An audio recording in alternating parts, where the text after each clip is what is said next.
വീട്ടിലെ സാമാന സാമഗ്രികളൊക്കെ വൃത്തിയാക്കാൻ മടിയുള്ളവർക്ക് കുറച്ചുകൂടെ ഇപ്പൊ ക്ലീനിങ് ഐഡിയാസ് എന്ന് പറഞ്ഞു തരാം. ഓരോന്നായിട്ട് കണ്ടോക്ക്.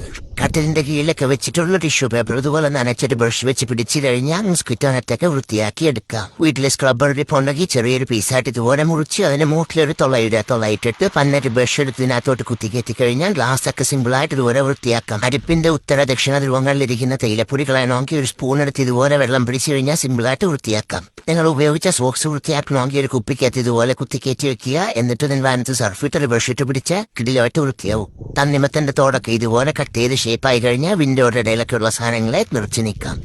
എളുപ്പം മെത്തേലൊക്കെ നിങ്ങൾ ഉറക്കത്തിൽ കിടന്ന് മുള്ളിയതിന്റെ പാടുമെല്ലാം ഉണ്ടെങ്കിൽ ഒരു സോപ്പ് എടുക്കുക. ടിഷ്യൂ പേപ്പർ ഇതുപോലെ അങ്ങോട്ട് സെറ്റാക്കി വെച്ചിട്ട് പതുക്കെ ഇങ്ങനെ അരച്ചെടുത്ത് കഴിഞ്ഞാൽ സിമ്പിളായിട്ട് അത് വൃത്തി. നമ്മുടെ ചിലക്കും ഇതൊക്കെ ചില സാമാനങ്ങൾ ഇതുപോലെ പറ്റി പിടിച്ചു കഴിഞ്ഞാൽ എടുക്കാൻ പറ്റൂല. സിമ്പിളായിട്ട് എടുക്കണമെങ്കിൽ ഒരു സ്പോഞ്ച് ഇട്ട് ഇതുപോലെ തുടച്ചാൽ മതി. എളുപ്പത്തിങ്ങ് പോരും. അപ്പൊ ഇതുപോലുള്ള പൂച്ചാന്റെ ഐഡിയയിലാണെങ്കിൽ പൂച്ചാന്റെ ഒന്ന് ഫോളോ ചെയ്യണം. അഭിപ്രായങ്ങളൊക്കെ പറയണം, ലയിക്കണം. അപ്പൊ ഞാൻ പോട്ടേട്ടാ. ബൈ. അഭിപ്രായങ്ങളൊക്കെ പറയാനേ മറക്കല്ലേ. അപ്പൊ ബൈ.